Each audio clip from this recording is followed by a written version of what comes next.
Hi guys, this is Chris here from Pell's Properties.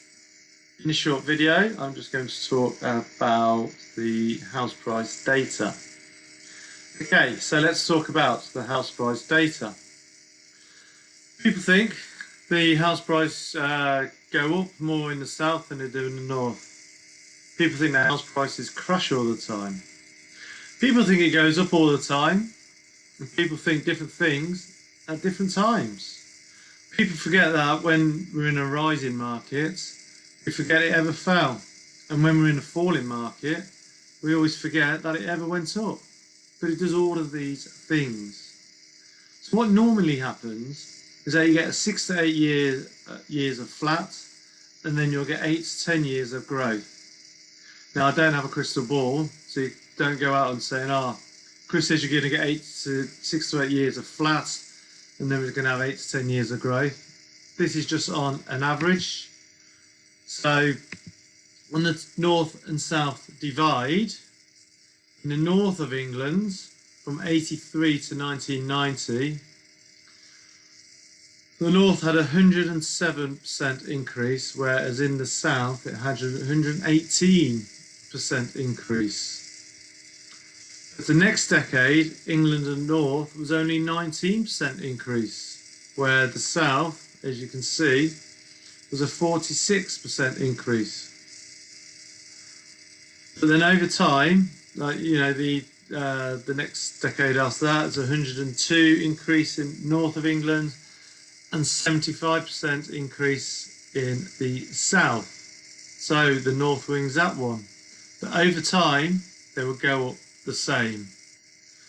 All major papers are written in London, so you see the average house prices go up 30 grand, and you might say, wow, my 80 grand property in Newcastle is never going to go up to that. 30 grand in London is 10%, so in Newcastle it only needs to go up £8,000. So if you don't believe me, you can just go on the land registry. You can go on Nationwide House Index. These are the two places you can play around, have a look at the house prices and see for yourself, really. So let's have a look. So in the north, the overall growth over 27 years in that property has increased in value by 5 times. In the south, it's been 5.5 times. So 6% a year for the last 30 years.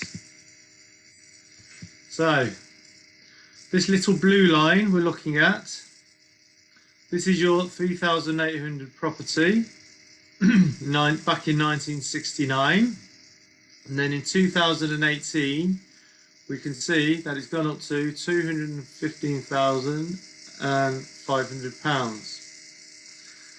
So that property now is worth, as you can see, 215,500. So that's the blue line. So what's this yellow line? Well, what is the yellow line? For me personally, I always model on 5% growth.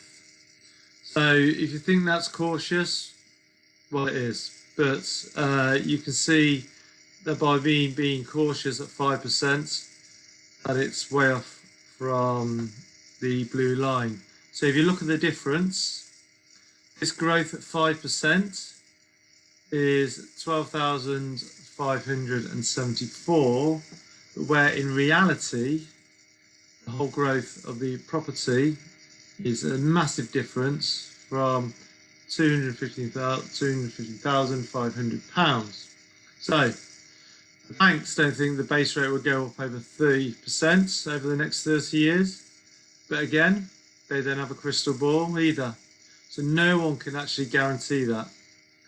The only time the base rate needs to go up really high is when inflation is high. So that's when the spending's too much. Excuse me. So that's when we're spending too much money on other things. So they put the cost of the debt up. So you have to spend on that, and then you stop spending on the other things.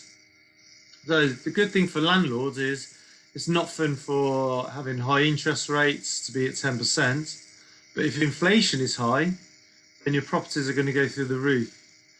So if you know what's going to go on, you put yourself on a 2 or a 5 year fixed, Everyone else feels the pain. You ride the wave through it, and then you've had a booming house price in the same time.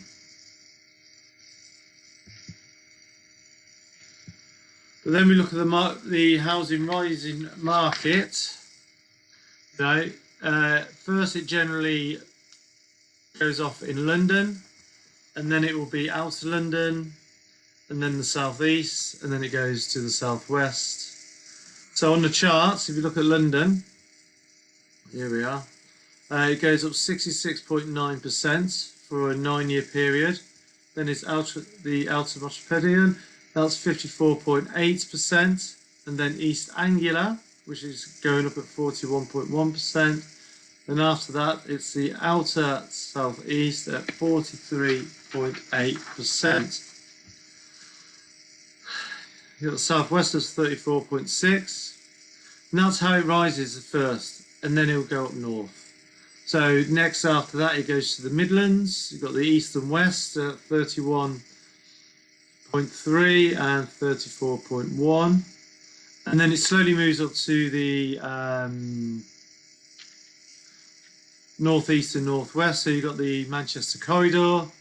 But when you look at the patterns, first it rises in London, and then about 3 years it will go to the Midlands. And then the M62 corridor, it goes to Manchester, will go up a little bit quicker. It's about 2.5 years. But the rest of the around there is about 4 years later. And then it goes up to the northeast and the northwest for about 5 years later. So the house prices are paused in London.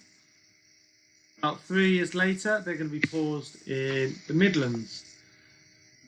And then when you get up to Manchester, it will be 5 years later that they will pause. If it falls 10% in London, again, 3 years later, it will fall 10% in the Midlands. And then, like I said, 5 years from then, it will fall 5% in Newcastle. So if I see a house going up, if I see a house price going up in York, I know that a year later, the house prices in Scarborough are going to go up. So this is the average house prices for the last 12 months. Have gone up. So the UK average is 4.6%.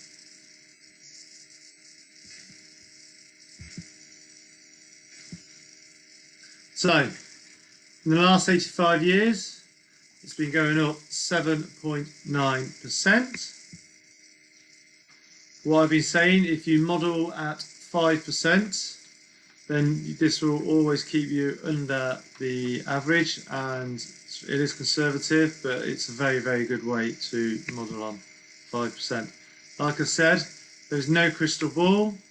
I'm not a mind reader, the banks aren't. So, but if you see what the banks are doing, if they firmly believe that it's not going to go up over 3% in the next 30 years, then that's a really good thing to model on. So that was a quick video. My name is Chris from Pell's Properties.